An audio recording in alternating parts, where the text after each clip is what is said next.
one of the jokes is these games were designed to be, designed by college students to be repaired in the field by high school students and played by middle school students, right? So there's nothing that requires super elaborate machinery, right?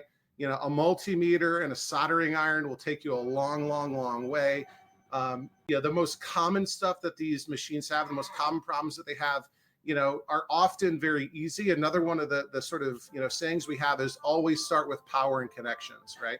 So if you've got a game and you try to turn it on and it doesn't work, always check all of the connections. Is everything plugged in? Are all the switches on? Sometimes there's multiple switches and, somebody will be hitting a power switch and it's not working. Well, there's actually 2 power switches and they both need to be on. Maybe something's unplugged inside of the cabinet. It could be something as simple as a little 50-cent fuse is blown and that fuse needs to be replaced. Another awesome resource for learning how to work on and fix these games is a website called KLOV, K-L-O-V. It stands for the Killer List of Video Games.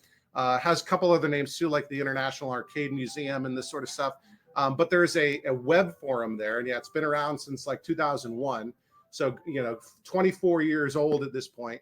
And you have, literally multiple decades of thousands of collectors and thousands of people who work on these games, posting threads on, hey, I had this problem. Can anyone help me? Or I had this problem. Here's how I diagnosed it. Here was what I tried. That didn't work. I tried this, and here was the solution. So for almost any game out there, especially the most common games, your Pac-Mans, your Donkey Kongs, anything like that, those machines are so well understood from the inside and out. And it's almost impossible for you to encounter a problem that no one's ever seen before, no one's ever solved before.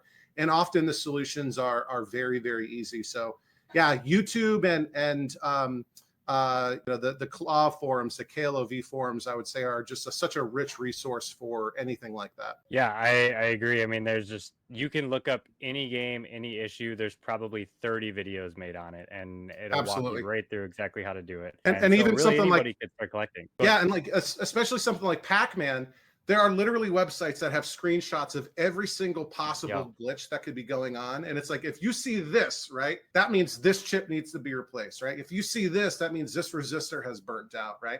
Not every game is sort of as well understood as that, but you're not going to be lost out there, and you're going to find nothing but people that, ask a good question, ask it clearly, tell them what you've tried, right? And you'll find lots of, people willing to help you.